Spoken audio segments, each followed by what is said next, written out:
वाणी में आप सभी का स्वागत है।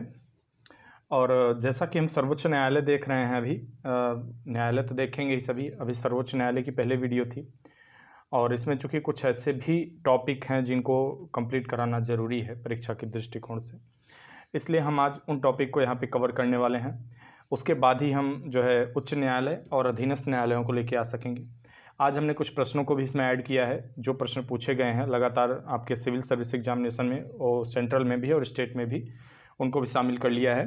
तो चलिए हम बिना देर किए प्रारंभ करते हैं अपना सर्वोच्च न्यायालय का। ये चूँकि पूरा ख़त्म करने में टॉपिक काफ़ी लंबा हो जाता, नहीं तो यहाँ पे हम सर्वोच्च न्यायालय के साथ साथ उच्च न्यायालय भी समाप्त कर देते। तो पहला यहाँ हमारा टॉपिक आ रहा है पद रिक्ति, यानी कि सुप्रीम कोर्ट में पद रिक्ति का क्या प्रावधान है। ठीक है, तो वैकेंसी ऑफ पोस्ट क्या है, वैकेंट कैसे होती है, इसके बारे में देखेंगे। तो यहाँ कुछ तरीके बताए गए हैं। पहला तरीका ये होता है कि यदि कोई न्यायाधीश 65 वर्ष की आयु पूरी कर लेता है, अगर कोई न्यायाधीश 65 वर्ष की आयु पूरी कर लेता है तो वह क्या होगा, उसका पद रिक्त हो जाएगा, यानी कि रिटायर हो जाएंगे। उसके अलावा आयु से पूर्व, इस आयु से पूर्व यदि कोई असामयिक घटना होती है, मृत्यु हो जाती है तो भी। इसके अलावा अगर वे राष्ट्रपति को संबोधित करके अपना त्यागपत्र सौंप दे तो। इसके अलावा इम्पीचमेंट के द्वारा, यानी कि महाभियोग की प्रक्रिया के द्वारा भी पदरिक्त हो सकता है।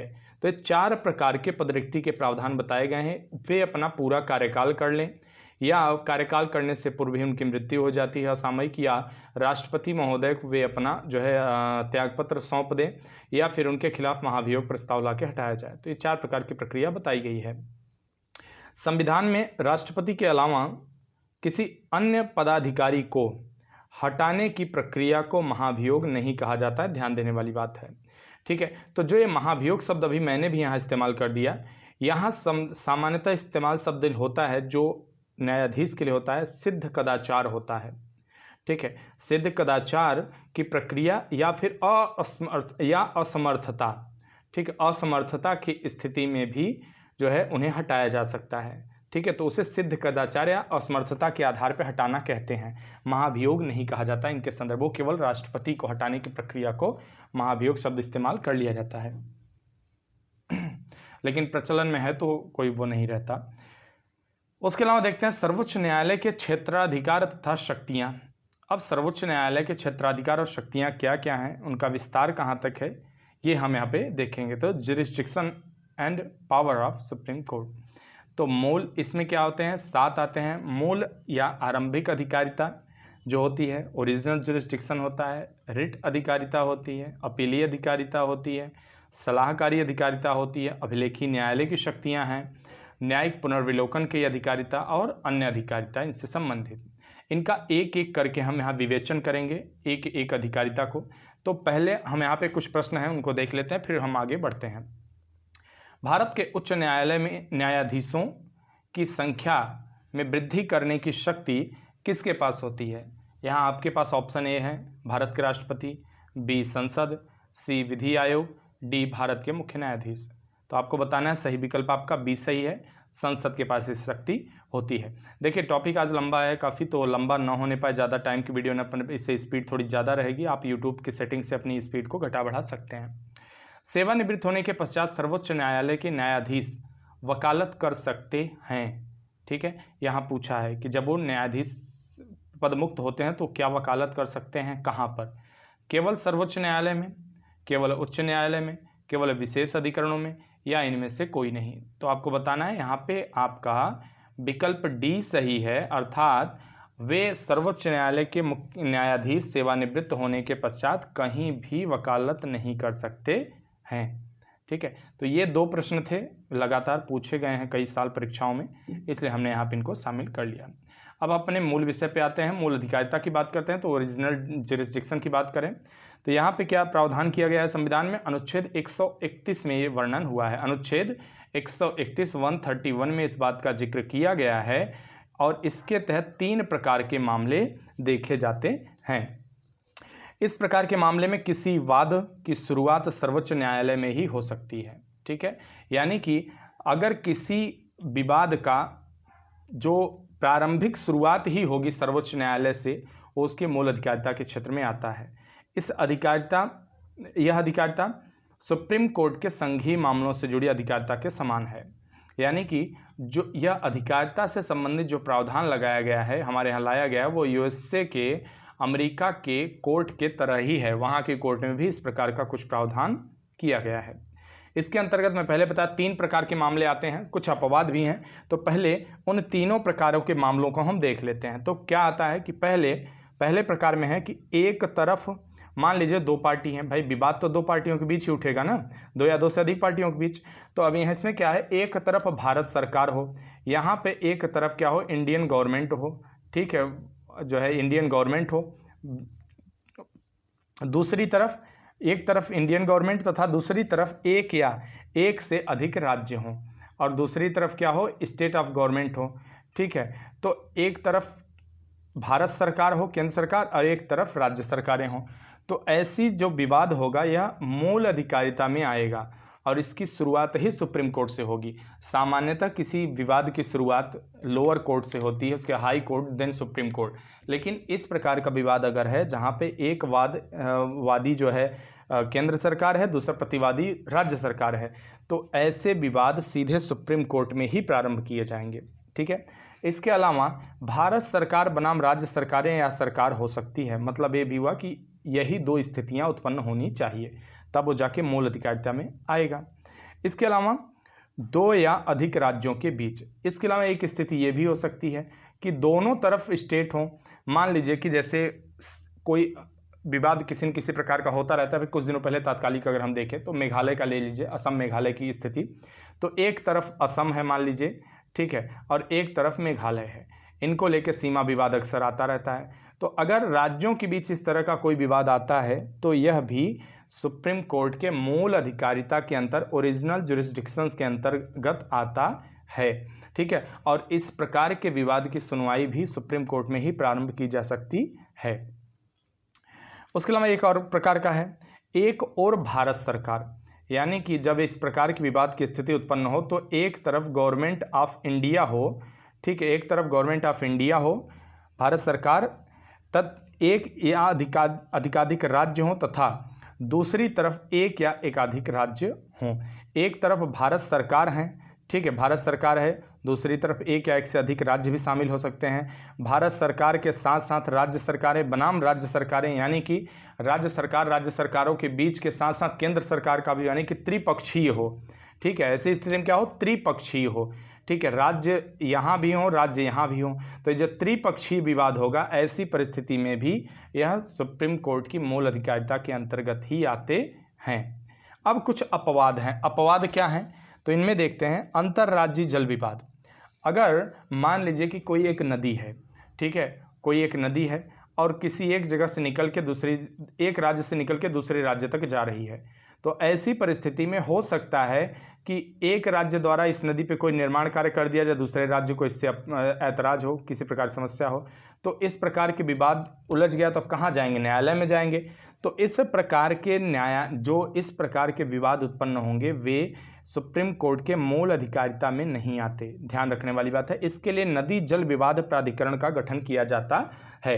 तो नदी जल विवाद प्राधिकरण के गठन के अंतर्गत ही इस प्रकार की समस्याओं को हल किया जाता है। इसके अलावा वित्त आयोग के संदर्भ में, वित्त आयोग क्या करता है, राष्ट्रपति के द्वारा अनुच्छेद 280 के अंतर्गत हर 5 साल पे, या जो आवश्यक समझो पहले भी, ऐसी परिस्थिति में एक वित्त आयोग का गठन किया जाता है, जो क्या करते हैं, केंद्र और राज्यों के बीच राजस्व के बंटवारे को लेकर कार्य किया, जिनका सलाह माना जाता है, इनसे सलाह लिया जाता है। अगर ऐसी परिस्थिति में कोई विवाद आता है जो वित्त आयोग के संदर्भ का है, तो ऐसी परिस्थिति भी, यह विवाद भी मूल अधिकारिता के अंतर्गत नहीं आएगा, ठीक है। इसके अलावा केंद्र और राज्यों के बीच कुछ खर्चों या पेंशन समझौता को लेके, ये भी मूल अधिकारिता के अंतर्गत नहीं आएगा।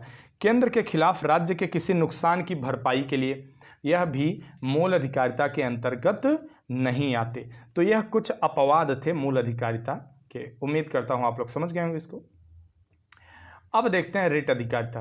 रिट जुरिस्डिक्शन क्या है, इसके विषय में बातें है कि अनुच्छेद 32 में 5 प्रकार की रिट की चर्चा की गई है। यहाँ हम इन 5 प्रकार की रिट की चर्चा नहीं करने वाले हैं, क्योंकि हमारी जो मूल अधिकारों की वीडियो है उसमें हमने डिटेल में सारी चीज़ें चर्चा कर रखी है पांचों रिटों की। तो यहाँ केवल हम रिट का नाम बता देंगे। इसमें क्या होता है कि मूल अधिकारों की रक्षा के लिए सर्वोच्च न्यायालय रिट जारी करता है 5 प्रकार की।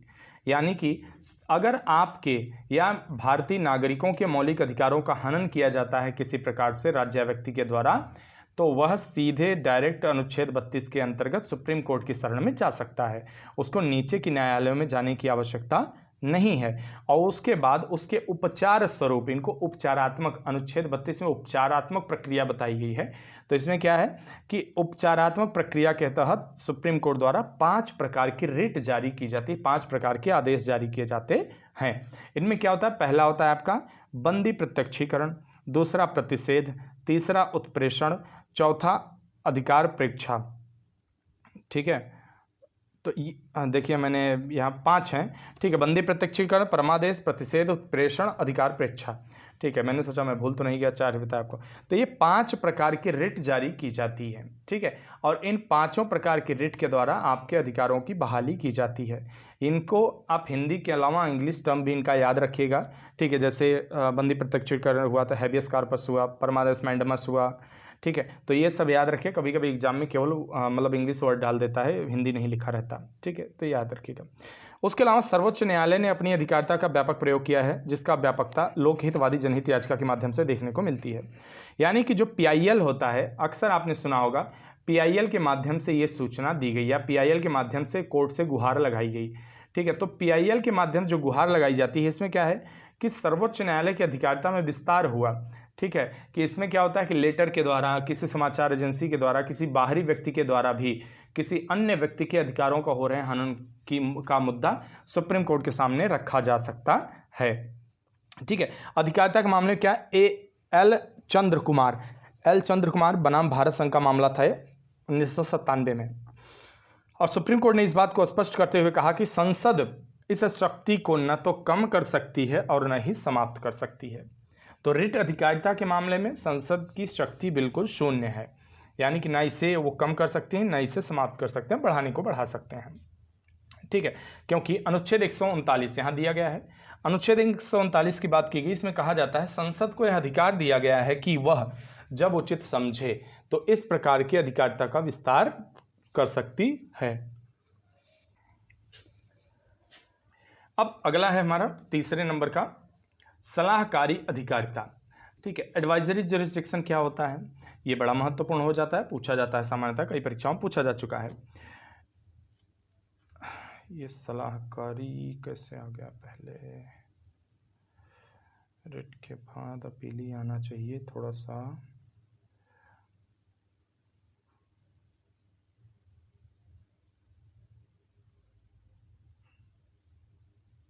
देखिए यहाँ पेज थोड़ा आगे पीछे हो गया था, तो इसलिए यहाँ आ जाते हैं, देख लेते हैं। अपीलीय अधिकारिता की बात करते हैं तीसरे नंबर पे। तो यहाँ क्या है, इसमें संविधान में कुछ अनुच्छेद हैं, जैसे अनुच्छेद 132, अनुच्छेद 133, अनुच्छेद 134, अनुच्छेद 136। इसमें सर्वोच्च न्यायालय की अपीलीय अधिकारिता का उल्लेख किया गया है। इसमें क्या होता है, सर्वोच्च न्यायालय सिविल तथा आपराधिक सभी तरह के मामलों में अपील का अंतिम न्यायालय है। ठीक है, क्या है, सिविल तथा आपराधिक दोनों तरह का। अब यहाँ पर हो सकता है कि आप में से कुछ लोगों को सिविल और आपराधिक मामले जो हैं इनमें थोड़ी कन्फ्यूजन हो, तो इसको मैं क्लियर कर दूं पहले, उसके बाद आगे बढ़, क्योंकि इस प्रकार के शब्दों का भेंट आपसे हमेशा होता रहेगा।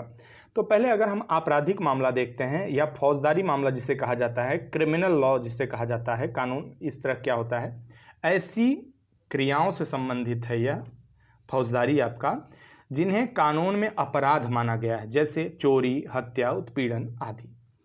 इसमें FIR दर्ज कराने के बाद पुलिस जांच कर अदालत में केस फाइल करती है, जब FIR दर्ज करवाया जाता है। अपराधी के दोषी पाए जाने पर जेल या जुर्माना या दोनों किया जाता है। तो ये क्या कहा जाएगा, फौजदारी या आपराधिक मामला। अब देखते हैं दीवानी या सिविल मामला क्या होता है।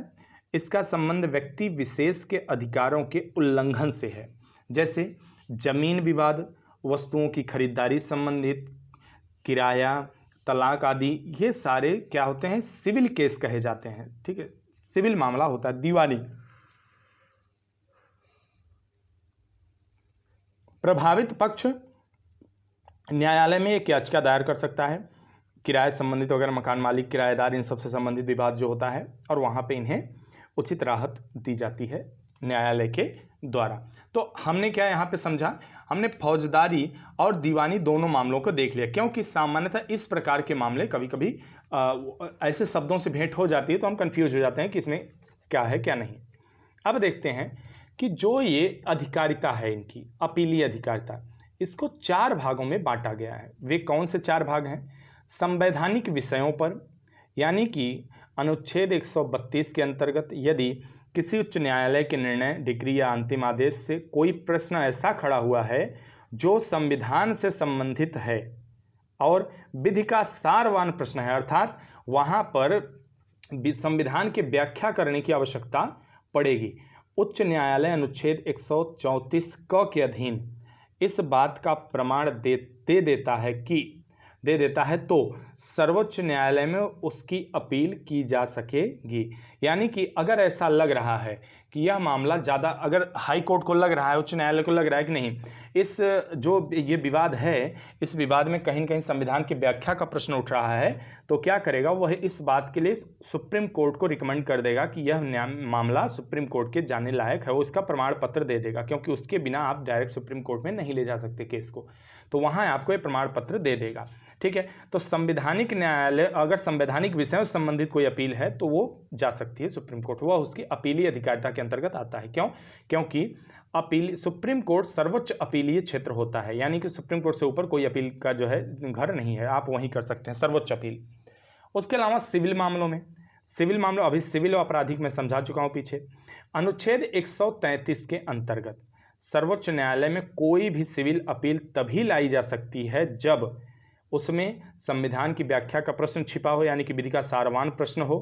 ठीक है, प्रश्न सामान्य महत्व का हो, उच्च न्यायालय को लगता है कि इसका निर्धारण सर्वोच्च न्यायालय द्वारा किया जाना आवश्यक है, तो इस प्रकार के चीज़ें अपीलीय अधिकारिता के अंतर्गत आते हैं सिविल मामलों में। आपराधिक मामलों में क्या होगा? इस मामलों में 2 तरह से की जा सकती है मामलों की अपील, उच्च न्यायालय के प्रमाण पत्र के साथ और उच्च न्यायालय के प्रमाण पत्र के बिना भी। इस मामले में, किसमें? केवल आपराधिक मामले में।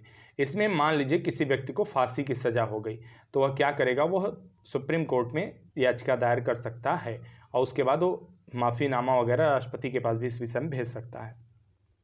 विशेष अनुमति की बात करते हैं। ठीक, स्पेशल लीव पिटीशन, ये क्या होता है? इसमें क्या होता है कि अनुच्छेद 136 के अंतर्गत, अनुच्छेद 136 के अंतर्गत व्यवस्था की गई है संविधान में हमारे कि जो विषय उन तीनों अपीलों में शामिल न हो, उपरोक्त तीनों में, आपराधिक, सिविल और संवैधानिक विषयों में शामिल न हो, जो तीनों विषय में शामिल न हो या किसी अन्य रूप में हो, उसे इसमें शामिल माना जाएगा। इसके तहत सुप्रीम कोर्ट किसी भी मामले से जुड़े विषय को शामिल कर सकता है। इसके तहत कोर्ट मार्शल के निर्णयों के विरुद्ध अपील स्वीकार नहीं कर सकता। ठीक है, तो इसमें कोर्ट मार्शल, यानी कि जो सैन्य न्यायालय के द्वारा सजा सुनाई जाती है, उसके तहत की हुई सजा की अपील यहाँ नहीं की जा सकती है। ठीक है, आपराधिक मामलों से जुड़े अपीलों के अंतर्गत सर्वोच्च न्यायालय ने उच्च न्यायालय को 2 परिस्थितियों में प्रमाण पत्र जारी करने की सलाह दी है। पहला वही बताया, सारवान प्रश्न, जब व्याख्या का प्रश्न वहाँ खड़ा हो। ठीक है, और इस सारवान प्रश्न है क्या, थोड़ा सा और डिटेल इसको समझते हैं। सर्वोच्च न्यायालय का कोई स्पष्ट निर्णय न दिया गया हो, यानी कि उस पर कोई सर्वोच्च न्यायालय स्पष्ट निर्णय न दिया हो और थोड़ा हाईकोर्ट कन्फ्यूज हो। किसी प्रश्न पर विभिन्न उच्च न्यायालयों में मतभेद हो और कोई ऐसा निर्णय हो, किसी न्यायालय में कुछ कहा गया, किसी न्यायालय में कुछ कहा गया, ऐसे मैटर पे सर्वोच्च न्यायालय ने किसी उच्च न्यायालय के निर्णय के विपरीत निर्णय दिया हो, किंतु उच्च न्यायालय के निर्णय को पलटा न हो। ठीक है, सर्वोच्च संविधान के किसी उपबंध की स्पष्ट व्याख्या की जरूरत हो, तो यह सब क्या कहा जाएगा, यह विधि का सारवान प्रश्न कहा जाएगा। अगर उपरोक्त में से कोई भी प्रश्न उस विवाद में फंसता है तो वह उससे क्या करेगा, विशेष प्रमाण पत्र के द्वारा सर्वोच्च न्यायालय तक पहुंचा दिया जाएगा। दूसरा क्या है, यदि गंभीर अन्याय की आशंका हो, जो मामले बिना उच्च न्यायालय के प्रमाण पत्र के सर्वोच्च न्यायालय की अधिकारिता में आते हैं, यानी कि जब मामला गंभीर अन्याय का हो। ठीक है, अब इसमें गंभीर न्यायालय में बहुत सारी चीज़ें हैं। देखिए, मतलब उच्च न्यायालय ने दोषी करार देते हुए मृत्युदंड दे दिया हो, ठीक है, और उच्च न्यायालय ने किसी अधीनस्थ न्यायालय से कोई मुकदमा अपने पास मंगवा लिया हो एवं दोषी करार देते हुए मृत्युदंड दे दिया होगा, यही आएगा। ठीक है, अब देखते हैं सलाहकारिता अधिकारिता, सलाहकारी अधिकारिता। तो सलाहकारी अधिकारिता क्या है? आपके इसमें अनुच्छेद 143 की बात की गई है। सर्वोच्च न्यायालय को सलाहकारी अधिकारिता दी गई है। अनुच्छेद 143 एक क्या कहता है? 143 का उपभाग एक क्या कहता है? यदि किसी समय राष्ट्रपति को प्रतीत होता है कि विधि या तथ्य फैक्ट्स का कोई ऐसा प्रश्न उत्पन्न हुआ है या संभावना है उसकी जो किस ऐसी प्रकृति का और ऐसे व्यापक महत्व का है कि उस पर सर्वोच्च न्यायालय की राय प्राप्त करना उपयुक्त है, तो वह उस प्रश्न पर विचार करने के लिए उच्चतम न्यायालय को निर्देशित करेगा। वह न्यायालय ऐसी सुनवाई के पश्चात जो वह ठीक समझता है राष्ट्रपति को उस पर अपनी राय प्रतिवेदन कर सकेगा। सीधी सी बात है, मैं पहले भी इस पर चर्चा कर चुका हूं कि अगर राष्ट्रपति के पास वैसे तो अटॉर्नी जनरल होते हैं भारत सरकार की मदद के लिए, लेकिन अगर कोई ऐसा विषय आ रहा है जिसमें संविधान की व्याख्या की बात आ रही है, यानी कि उसमें लग रहा है कि इसमें जो है बहुत गंभीर प्रश्न छिपे हुए हैं, गंभीर विचार की आवश्यकता है, तो वो क्या करेंगे? वे सुप्रीम कोर्ट से इस बात के लिए सलाह मांग सकते हैं 143 के अंतर्गत, और सुप्रीम कोर्ट को देना पड़ेगा। मानना ना मानना ये राष्ट्रपति महोदय के ऊपर निर्भर करता है, ठीक है, वो उसके लिए बाध्य नहीं है। और इसी में 143(2) में कहा गया है यदि कोई विषय अनुच्छेद 131 के परंतु यानी कि उपभाग में लिखा है तो राष्ट्रपति उसे सर्वोच्च न्यायालय की राय जानने के लिए निर्दिष्ट करेगा, ठीक है, और विचार विमर्श पर तो अपनी राय देते हैं सुप्रीम कोर्ट के न्यायाधीश, ठीक है। और अभी तक राष्ट्रपति की ओर से 143(2) के तहत एक भी प्रश्न नहीं पूछा गया है, यानी कि अभी तक एक भी मामला ऐसा नहीं आया है। ये ध्यान देने वाली बात है, हो सकता है यहीं से प्रश्न पूछ ले, तो है ना अनूठी जानकारी। अब देखते हैं अभिलेखीय अधिकारिता, वो क्या है? अनुच्छेद 129 में इसका वर्णन किया गया है। सर्वोच्च न्यायालय अभिलेख न्यायालय होगा और उसको अपने अवमानना कंटेम्प्ट के लिए दंड देने की शक्ति सहित ऐसे न्यायालय की सभी शक्तियां प्राप्त हैं। तो अनुच्छेद 129 के अंतर्गत इसको अवमानना के लिए दंडित करने का भी अधिकार मिला है। सर्वोच्च न्यायालय के सभी निर्णय, जजमेंट, आदेश, ऑर्डर, निर्देश, डायरेक्शन आदि स्थायी स्मृति में सुरक्षित रखे जाते हैं ताकि सभी अधीनस्थ न्यायालय उन्हें पूर्व उदाहरणों के रूप में प्रयोग कर सकें। अर्थात जो इनके द्वारा निर्णय दिए जाते हैं सुप्रीम कोर्ट के द्वारा, वे सभी सुरक्षित रखे जाते हैं, संरक्षित किए जाते हैं। क्योंकि जो अधीनस्थ न्यायालय होते हैं, हाई कोर्ट वगैरह, वो जब निर्णय सुनाते हैं और उन्हें कहीं लगता है कि नहीं थोड़ा कन्फ्यूजन हो रहा है किसी विषय पे, तो वे क्या करते हैं, इन निर्णयों को देखते हैं और उसके आधार पर निर्णय लेते हैं। तो अब इसमें अगला क्या आता है कि जैसे कुछ ऐसे केसेज होते हैं, मान लीजिए कि अब इसके उदाहरण के तौर पे देखिए, जैसे अभी अयोध्या का मामला है, अयोध्या राम मंदिर का मामला था। अब उसमें जो सुप्रीम कोर्ट ने जिन इन आधारों को लेकर निर्णय दिया है, अगर कल के केस में मथुरा का मामला जाता है हाई कोर्ट के पास, इलाहाबाद हाई कोर्ट के पास, तो वैसी परिस्थिति में Allahabad high court supreme court के निर्णय को वहां कोर्ट कर सकता है, वहां आधार बना सकता है, ठीक है। तो यही अभिलेखीय अधिकारिता कहा जाता है, ठीक है। अब आते हैं न्यायिक पुनर्विलोकन की शक्ति, ठीक है। तो न्यायिक पुनर्विलोकन की शक्ति क्या होती है? पावर ऑफ जो जुडिशियल रिव्यू। इसमें क्या है, इसमें बहुत सारे अनुच्छेद का आधार बनाया जाता है। अनुच्छेद 13, 32, 31, 131, 136, 143, 145, 226 वगैरह वगैरह, ठीक है। तो ये सारे न्यायिक पुनर्विलोकन की शक्ति देते हैं। ये होता क्या है, जिसके अंतर्गत, इस शक्ति के अंतर्गत विधान पालिका के द्वारा बनाए गए किसी भी, न्यायिक पुनर्विलोकन में बता रहे हैं, विधान पालिका के द्वारा बनाए गए किसी भी कानून या कार्यपालिका द्वारा जारी किए गए किसी भी आदेश को संविधान के प्रावधानों के प्रतिकूल होने पर न्यायपालिका निरस्त कर सकती है तथा वह अपने पूर्व में सुनाए गए निर्णयों की भी समीक्षा कर सकती है। तो इसी को न्यायिक पुनर्विलोकन की शक्ति कहा जाता है। इस पे बहुत सारे विवाद आए हैं। 1967 में गोलकनाथ का मामला आया था कि संसद मूल अधिकारों को किसी भी तरह कम नहीं कर सकती। इसी संदर्भ में संपत्ति के मूल अधिकार के अतिक्रमण के आधार पर न्यायपालिका ने बैंक राष्ट्रीयकरण अध्यादेश रद्द कर दिया था। ये केसेस जानना जरूरी है। 1973 में सर्वोच्च न्यायालय ने केशवानंद भारती केस में विवाद में निर्णय देते हुए कहा, संसद मूल अधिकारों में तो संशोधन कर सकती है किंतु संविधान के मूल ढांचे में नहीं। 1980 में मिनर्वा मिल्स मामला आता है। सर्वोच्च न्यायालय ने स्पष्ट किया कि न्यायिक पुनर्विलोकन सामान्य स्थितियों में मूल ढांचे का हिस्सा है। अर्थात सामान्य स्थिति में ऐसा नहीं कि संसद द्वारा इसी को बदल दिया गया कि हम इस व्यवस्था ही बदल देते हैं, ठीक है। तो ये नहीं किया जा सकता है। अब देखते हैं अन्य अधिकारिता और शक्तियां, ये क्या है। तो अनुच्छेद 137 में, ठीक है, कहा गया है कि ये जो उपरोक्त अधिकारिता है इनके अलावा भी कुछ शक्तियां दी गई हैं सर्वोच्च न्यायालय को। सर्वोच्च न्यायालय को 137 से शक्ति देता है कि वह अपने निर्णयों या आदेशों पर पुनर्विचार कर उन्हें बदल सकता है। यानी कि वे अपना दिया हुआ पिछले निर्णय को ही बदल सकता है कि हाँ हमने चलो ठीक है उस पर निर्णय दिया था लेकिन अब इस पर हम ये निर्णय दे रहे हैं। इसका भी अधिकार है सुप्रीम कोर्ट को, ठीक है। हालांकि वो आधारहीन नहीं होता, उस पर तमाम प्रकार के तर्क होते हैं, नए शोध होते हैं, नए विषय होते हैं, तो इस आधार पर किया जा सकता है। अनुच्छेद 145 में क्या है, सर्वोच्च न्यायालय को यह शक्ति है कि वह अपनी प्रक्रिया से संबंधित नियम बना सकता है, ठीक है। सर्वोच्च न्यायालय को शक्ति दी गई कि हमारी जो प्रक्रिया हो, जो हमारी प्रोसीडिंग है वो कैसे चलेगी, कैसे क्या होगा, प्रोसीजर हम खुद बना सकते हैं, उसे किसी और को बनाने की आवश्यकता नहीं है, ठीक है। परंतु ये नियम राष्ट्रपति के अनुमोदन से ही बनाए जा सकते हैं एवं ये नियम संसद द्वारा निर्मित विधियों के विरुद्ध नहीं होने चाहिए। तो इस प्रकार से यह उनकी अधिकारिता की जो शक्तियां हैं उनके अलावा कुछ अन्य शक्तियां भी उन्हें दी गई हैं इसके अतिरिक्त। इसके अलावा एक और चीज आता है, जैसे राष्ट्रपति तथा उपराष्ट्रपति निर्वाचन संबंधी विवादों को निपटाने की शक्ति सिर्फ सर्वोच्च न्यायालय के पास है। इसके अलावा लोक सेवा आयोग यूपीएससी के अध्यक्ष सदस्यों के आचरण की जांच राष्ट्रपति के निवेदन पर सर्वोच्च न्यायालय ही करता है और अगर सर्वोच्च न्यायालय द्वारा उन्हें गलत पाया जाता है तो राष्ट्रपति को उन्हें हटाने की सिफारिश कर दी जाती है और वे हटा दिए जाते हैं अपने पद से, ठीक है। अब यहाँ देखते हैं वृद्धि, सर्वोच्च न्यायालय की शक्तियों में वृद्धि कैसे हुई वृद्धि भाई यहाँ पे।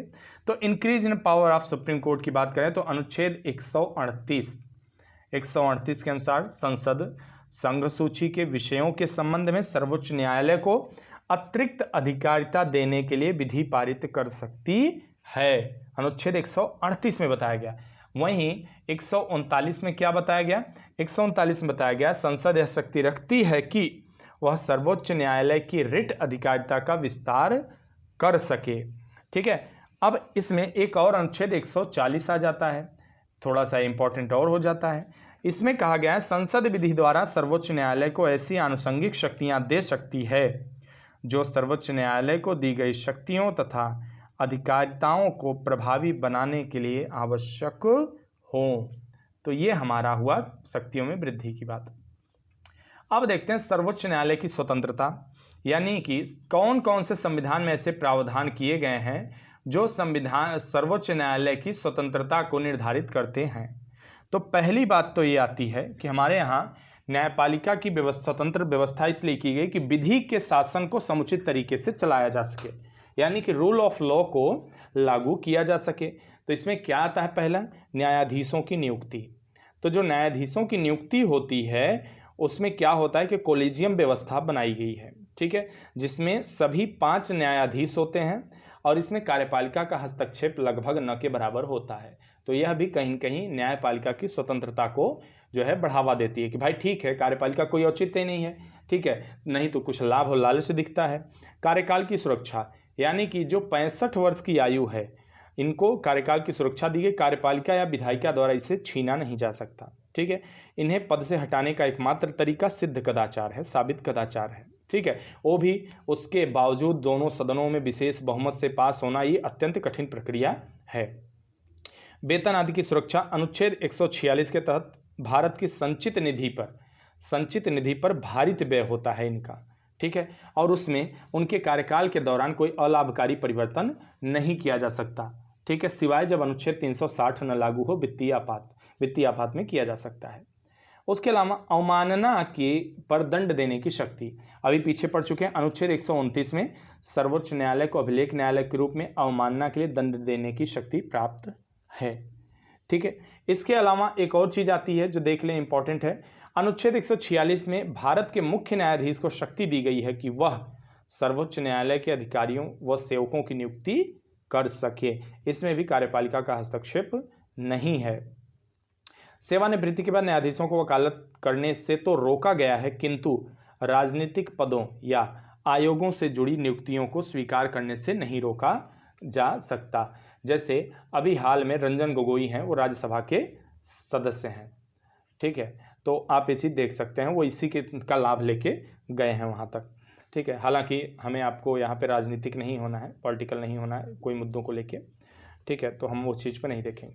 अब देखते हैं कुछ और महत्वपूर्ण तथ्य आ जाते हैं, अंतिम तथ्य हैं। जैसे मान लीजिए कि एक आता है समनीय अपराध।